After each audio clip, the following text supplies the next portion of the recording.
Buenas tardes, compañeros y doctores. Nosotros vamos a presentarles el tema de glaucoma.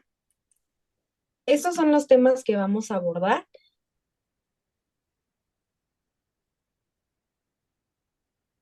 Y bueno, comenzando con el mecanismo de producción del humor acuoso, este va a tener dos tipos de mecanismos de producción. El primero va a ser la secreción activa y este va a producir alrededor del 80% del humor acuoso.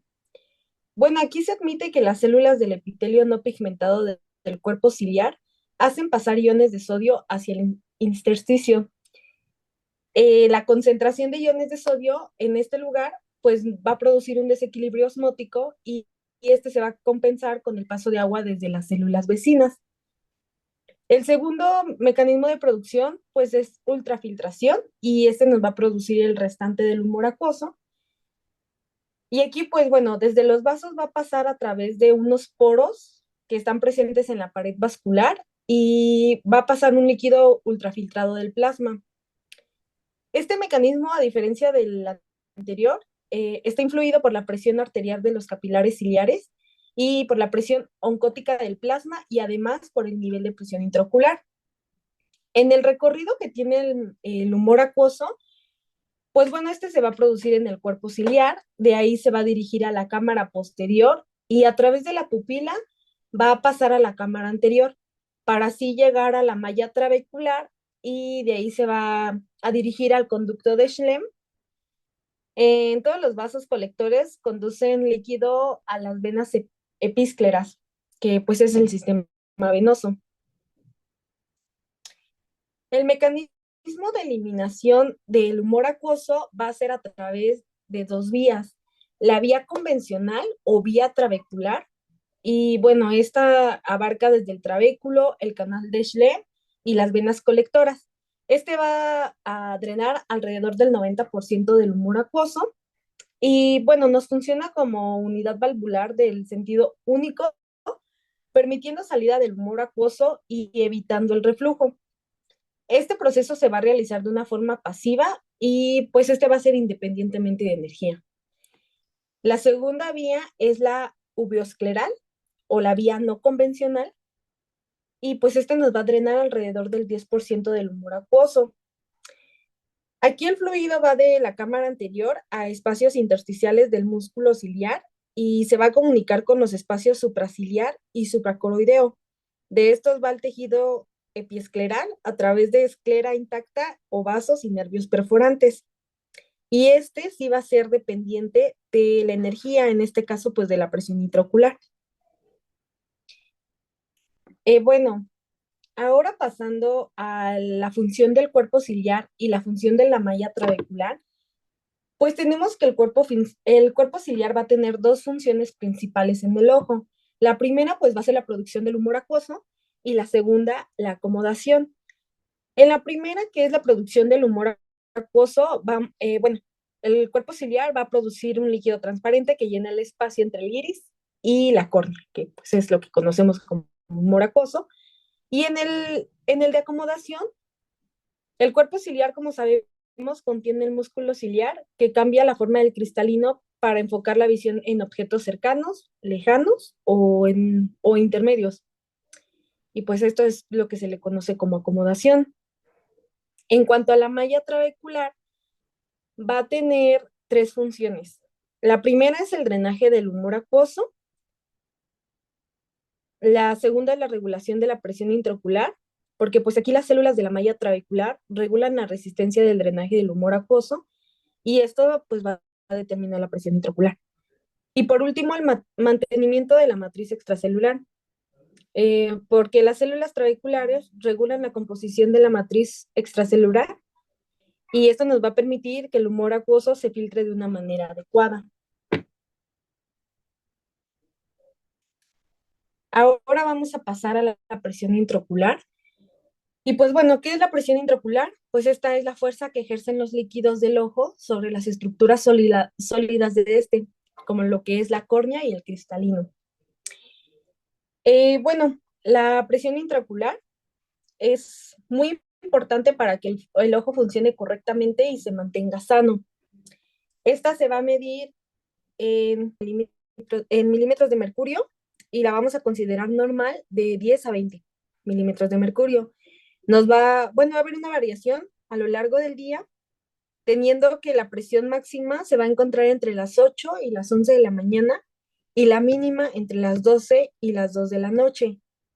Y esta variación puede ser de hasta de 3 a 5 milímetros de mercurio.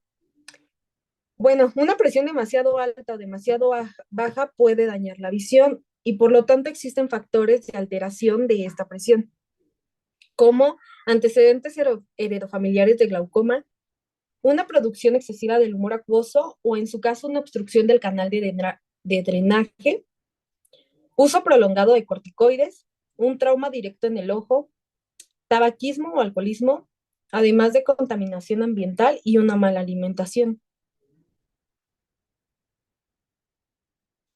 Bueno, en cuanto a la anatomía del nervio óptico, pues vamos a tener que esto conforma el segundo par craneal. Son nervios aferentes somáticos especiales. Está formado por más de 1 millón de axones y normalmente se mueren 5.000 axones al año. Su origen de este va a ser en las células ganglionares de la retina. Se va a extender hacia el cuerpo geniculado lateral, posteriormente al colículo superior, al hipotálamo y de este a otros centros del mesencéfalo. Su irrigación pues va a ser la rama oftálmica de la arteria carótida interna, las arterias ciliares posteriores y la arteria central de la retina. El nervio óptico se divide en 4 porciones. La primera es la intraocular, que pues esta es como la cabeza del nervio óptico y a esta también se le conoce como disco óptico. La segunda es la intraorbitaria y pues este va a viajar desde la parte posterior del glóbulo ocular hasta la abertura intraocular del canal óptico. Las fibras del nervio óptico distales a la lámina cribosa están mielinizadas, mientras que aquellas que anteceden a la lámina cribosa no lo están. Por este motivo, el diámetro del disco óptico intraorbitario es el doble de ancho a la porción intraocular. Después tenemos la porción intracanicular, y bueno, dentro del conducto óptico reposa la porción intracanicular del nervio óptico. El conducto óptico se forma dentro del ala menor del hueso esfenoides y pues hay una variabilidad considerable entre el grosor de las paredes del conducto óptico, tanto que el grosor aumenta de medial a lateral y de superior a inferior. Y pues por último tenemos la porción intracraneal, que pues son los últimos 10 milímetros del nervio óptico y este se va a extender desde el orificio interno del conducto óptico y se va a desplazar por encima del diafragma de la silla turca, antes de pasar sobre la parte supracelular del seno cavernoso. Aquí se une con su homólogo contralateral para formar la siguiente parte que es el quiasma óptico. Las fibras implicadas en estas 4 porciones son visuales aferentes, pupilares aferentes, fotostáticas y eferentes. Continuando con el quiasma óptico, pues es una estructura nerviosa que deriva de la fusión de los dos nervios ópticos y que se continúa de manera posterior con las dos indillas ópticas. Este nos va a marcar un punto muy importante dentro del segundo par craneal, porque, pues bueno, recordemos que la retina puede dividirse en mitad nasal y mitad temporal, y estas a su vez se van a subdividir en polo superior e inferior. Entonces, el lado nasal del ojo izquierdo y el lado temporal del ojo derecho reciben información de los campos visuales temporal y nasal, respectivamente, o sea, del campo visual izquierdo. Entonces, la luz que proviene del campo visual derecho es detectada por el lado temporal del ojo izquierdo y por el lado nasal del ojo derecho. Esto está cruzado.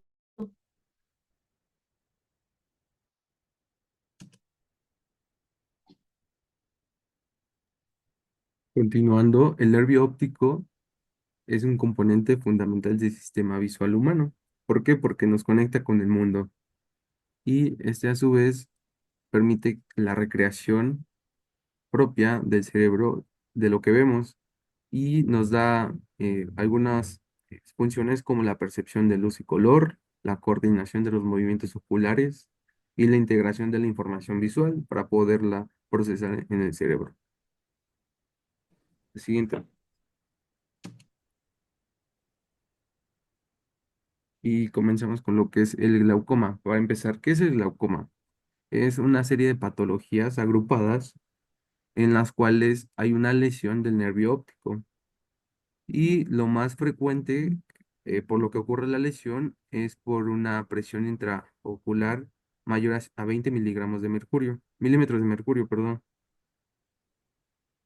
Y esto causa la muerte del propio nervio, provocando atrofia del mismo nervio y que progresivamente perdamos la vista o en algunos casos que suceda de manera aguda y brusca. La siguiente, por favor.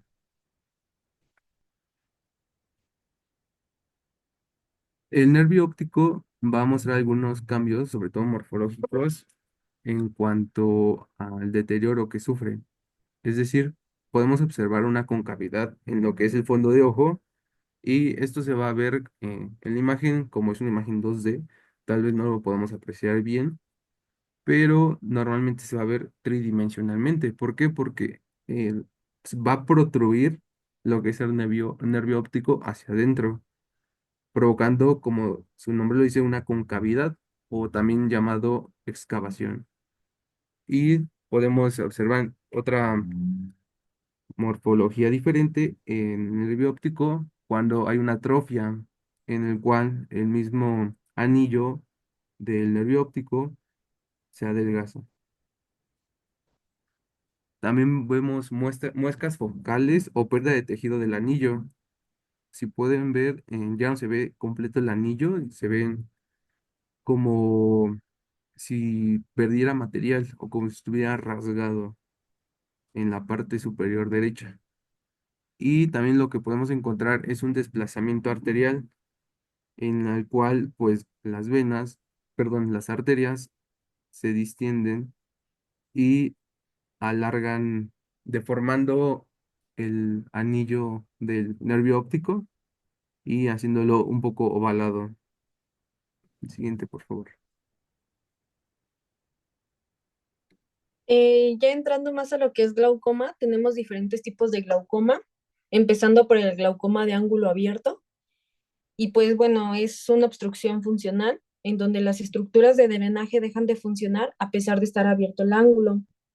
Este es en un 95% de los casos, es la más frecuente. Y pues aquí tenemos una imagen en donde se aprecia que pues el ángulo literalmente está abierto, pero aún así, pues este deja de funcionar. Entre los factores de riesgo que tenemos, pues tenemos una presión intraocular elevada, que pues como ya les habíamos mencionado, esta es vital para un correcto funcionamiento y además un ojo sano. En cuanto a la edad, esta va a variar dependiendo de si es raza negra o raza blanca, considerando que la raza negra pues va a tener mayor riesgo a partir de los 40 años y la raza blanca a partir de los 60 años. Además, antecedentes heredofamiliares de glaucoma, hipertensión arterial sistémica, diabetes y miopatía. En los síntomas podemos encontrar una pérdida de visión lateral o periférica. Cuando es de manera periférica es porque es una etapa inicial. Cuando hay una dificultad visual central es porque ya es una etapa avanzada. Además, pues el paciente puede presentar torpeza al bajar escaleras, dificultad para reconocer obstáculos a los lados. Esto va a ser lentamente progresivo, no va a ser una pérdida de visión súbita.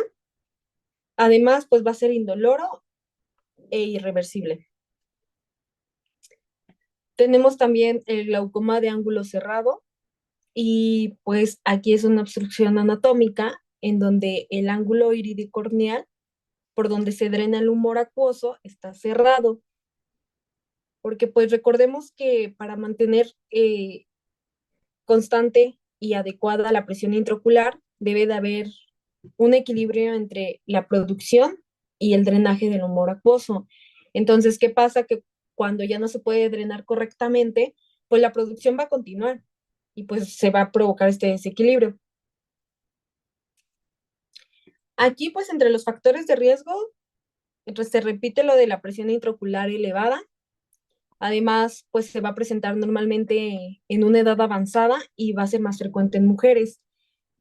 También, pues, si tenemos antecedentes de migraña, va a ser un factor de riesgo o anemia de células falciformes, algún traumatismo directo en el ojo, antecedentes heredofamiliares de glaucoma, hipertensión arterial sistémica, diabetes y además miopía o hipermetropía.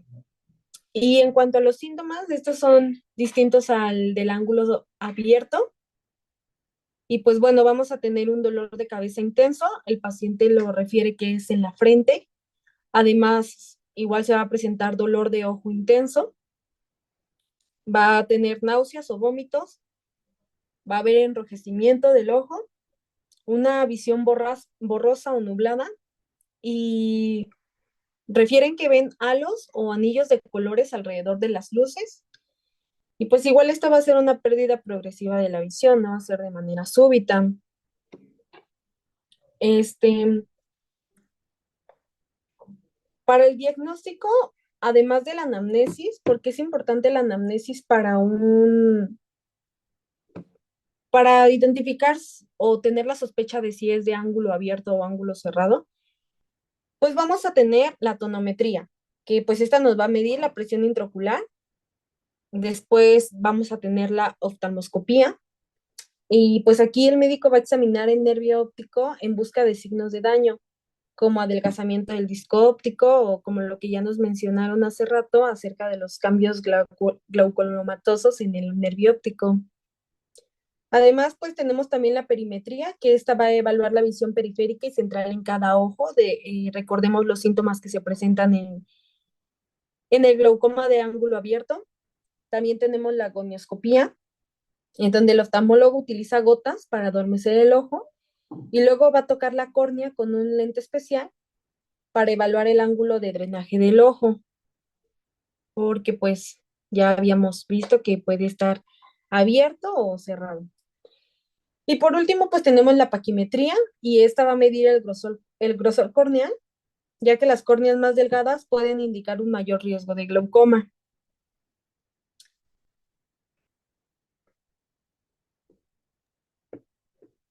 Y continuamos con los glaucomas secundarios. Estas son a consecuencia. Es una consecuencia de alguna otra enfermedad.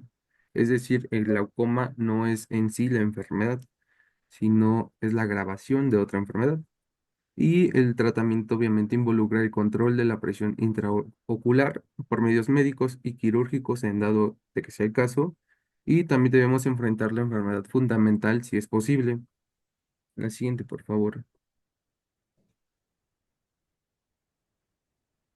Tenemos el glaucoma pigmentario, en donde es un síndrome de dispersión del pigmento que se caracteriza por la deposición anormal del pigmento en la cámara anterior. Como podemos ver en la imagen, obstruye el canal de drenaje y por lo tanto se acumula humor acuoso. Ocurre más a menudo entre los varones miopes entre la edad de 25 y 40 años y se ha relacionado, bueno, se ha encontrado en el cromosoma 7 un gen. La siguiente, por favor. También tenemos el glaucoma por pseudoexfoliación y es igual, es un síndrome en el cual se observan depósitos blancos y finos de un material fibrilar sobre la superficie posterior del cristalino. Y estos depósitos pueden también detectarse histológicamente en la conjuntiva. Vemos en la imagen, en en el cristalino, cómo se observa ese cúmulo de moléculas blanquecinas. También debo agregar que suele ocurrir en pacientes que sobrepasan la edad de 65 años y es muy común en Escandinavia. Al siguiente. El glaucoma asociado a dislocación del cristalino o luxación del cristalino, en la cual puede dislocarse como resultado de un traumatismo o de forma espontánea, como en el síndrome de Marfan o a consecuencia de alguna enfermedad, ¿verdad? Y la dislocación posterior en el humor vítreo se asocia también con glaucoma, aunque el mecanismo no se conoce bien. y también puede estar causada por una lesión angular en el momento de la dislocación traumática. La siguiente.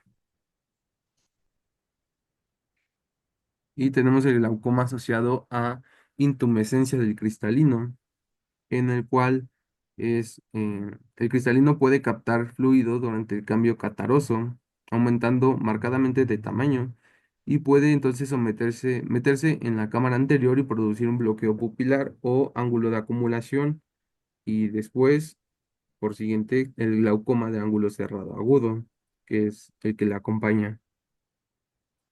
La siguiente, por favor. Glaucoma facolítico. Y este es debido a una catarata avanzada en la cual desarrolló un derrame de la cápsula del cristalino anterior y permitió el paso de proteínas de cristalino licuadas a la cámara anterior. Por ende, también hay una obstrucción del canal y hay una reacción inflamatoria en la cámara anterior. En la siguiente. También tenemos el glaucoma por uveitis, en la cual es una de las causas más comunes de presión intraocular en individuos con uveitis. El tratamiento directamente de la propia enfermedad, que es esteroides tópicos, y provoca una inflamación y obviamente acompañado de un aumento en la presión intraocular. La uveitis crónica o recurrente produce deterioro permanente de la función trabecular, sinequias anteriores periféricas y en ocasiones neovascularización angular. Y todo esto que acabo de mencionar igual se asocia con un aumento de la presión intraocular. La siguiente. Y tenemos glaucoma por tumores, más en específico por el melanoma, en la cual el melanoma del tracto uveal puede causar glaucoma por desplazamiento anterior del cuerpo ciliar. El cuerpo ciliar en esta ocasión es el que obstruye el canal de drenaje del humor eh, acuoso y produce glaucoma de ángulo cerrado secundario. Y tenemos una imagen de cómo se puede ver en una oftalmoscopia o en un fondo de ojo. Y vemos unas manchas cerca del disco óptico, en la parte superior y en la parte izquierda de la pantalla y derecha del paciente. La siguiente. También tenemos el glaucoma asociado a síndrome iridocorneal endotelial, en la cual esta condición es idiopática, no se conoce la causa, es rara en adultos jóvenes y es por lo general unilateral y se manifiesta por descompensación córnea, por glaucoma y anormalidades del iris, por rectopía y policoría. Tenemos el glaucoma por traumatismos y aquí vemos lesiones en el globo ocular por contusiones que pueden asociarse con la primera elevación de la presión intraocular por el sangrado de la cámara anterior, que es el ifema, y tengo una imagen referente a esto, es la derecha de la pantalla, y la sangre libre bloquea la malla trabecular, obstruyendo obviamente el canal de drenaje y se vuelve edematosa por la lesión. La siguiente. Tenemos el glaucoma maligno.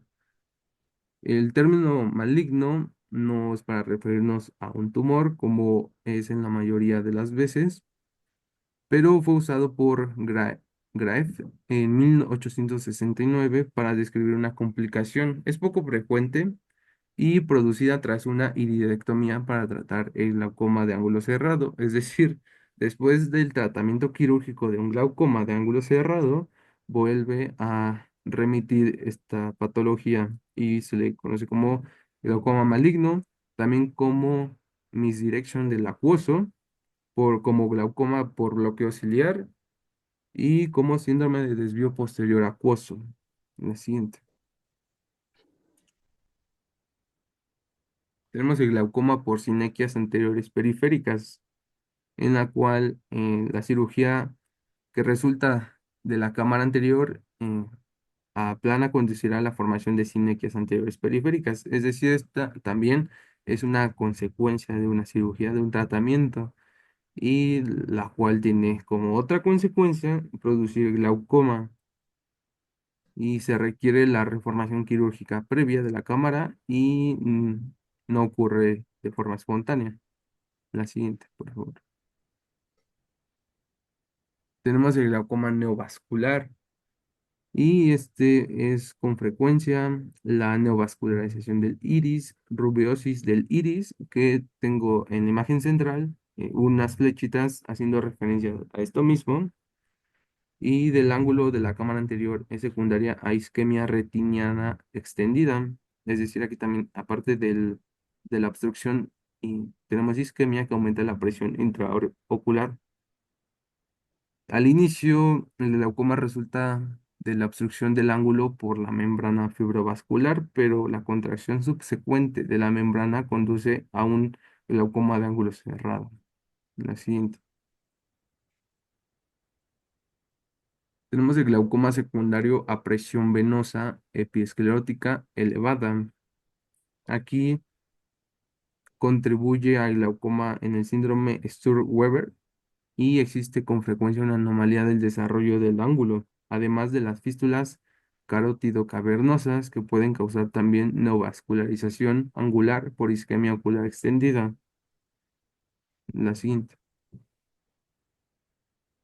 La siguiente glaucoma es inducido por esteroides.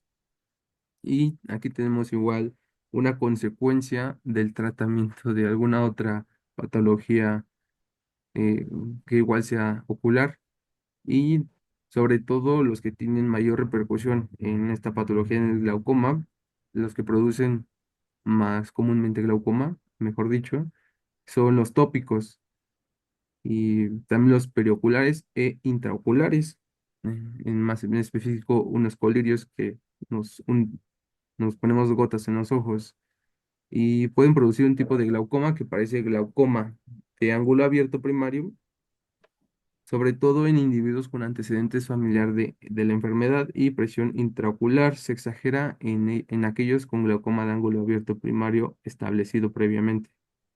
El siguiente, por favor.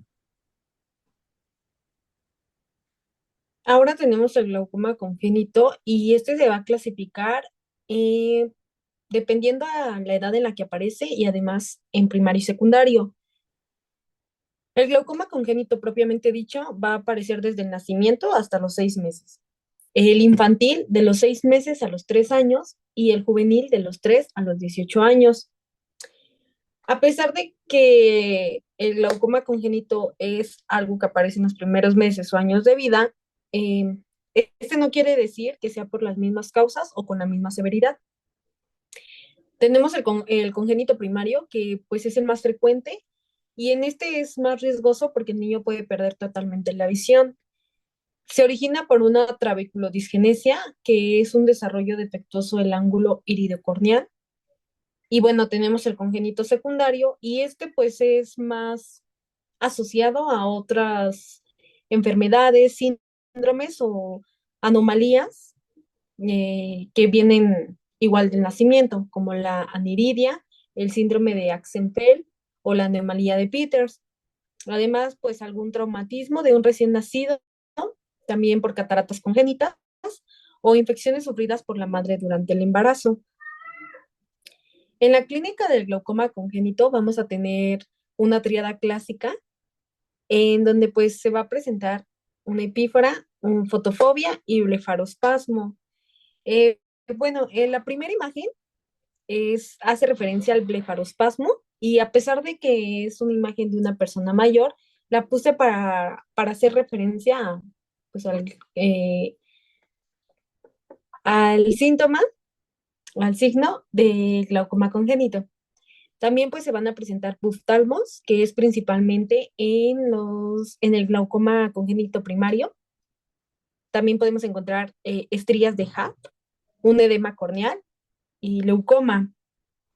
Puede haber miopía, astigmatismo, desprendimiento de retina y una córnea agrandada o nubosa. Además, un ojo puede ser más grande que el otro y pues va a haber pérdida de la visión, principalmente en el glaucoma congénito primario.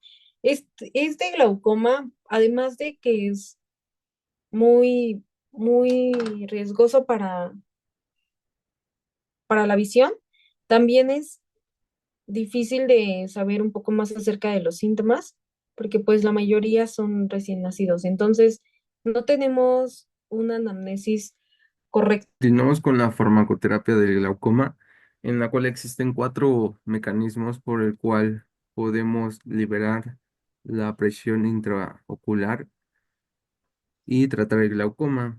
El primero es la supresión de la producción del humor acuoso, en la cual podemos usar apracronidina, el cual es un agonista alfa 2 adrenérgico que incrementa la formación de humor acuoso sin efecto sobre la excreción. También podemos utilizar epinefrina y dipivefrina, que tienen unos efectos sobre la producción de humor acuoso, aunque ya se usan muy poco, y la brimonidina, en la cual es un agonista alfa-adrenérgico que primero inhibe la producción de humor acuoso y luego incrementa la excreción. La siguiente. Con el mismo mecanismo tenemos acetazolamida y también clorhidrato de dorzolamida. Y también podemos utilizar brinzolamida. La siguiente. El siguiente mecanismo es para agilizar el drenaje del humor acuoso. Aquí utilizamos los análogos de las prostaglandinas, como las soluciones bimatoprost, latanoprost, entre otros. Y tenemos los agentes parasimpático miméticos, principalmente la pilocarpina. La siguiente.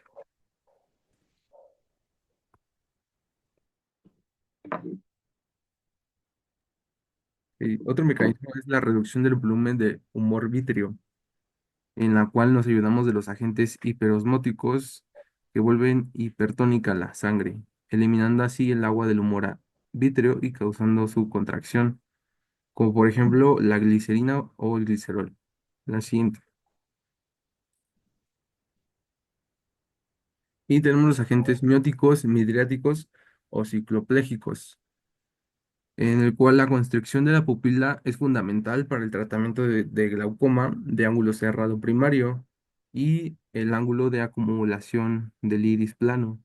La dilatación, por su parte, es importante en el tratamiento del ángulo cerrado secundario a iris abombado por sinequias posteriores.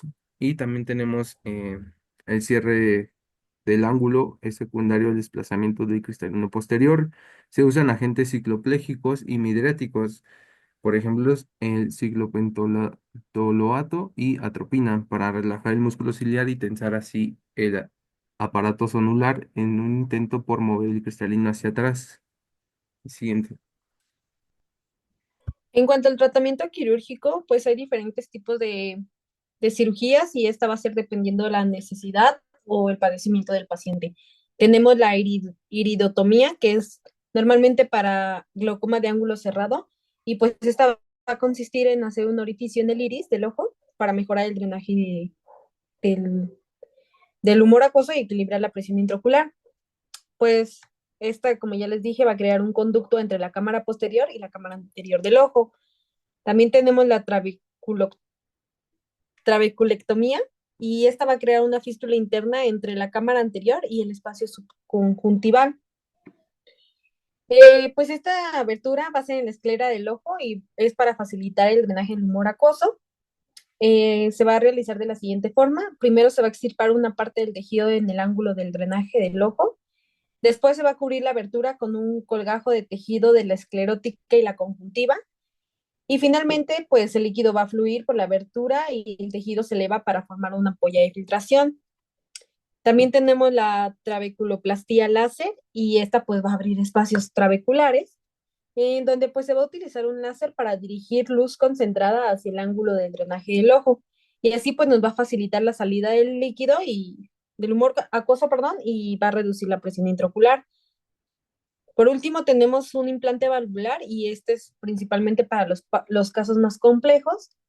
Este consiste en un tubo de silicona conectado a una válvula que se coloca en el ojo durante la cirugía y pues la válvula va a regular el flujo del humor acuoso. También tenemos la viscocanalostomía, en la cual por un lado se hace una hendidura para drenar el humor acuoso. También la esclerotomía de profundidad con implante de colágeno y la goniotomía. El siguiente. Esto sería todo de nuestra parte y esperamos haber sido lo más claros y concisos posibles.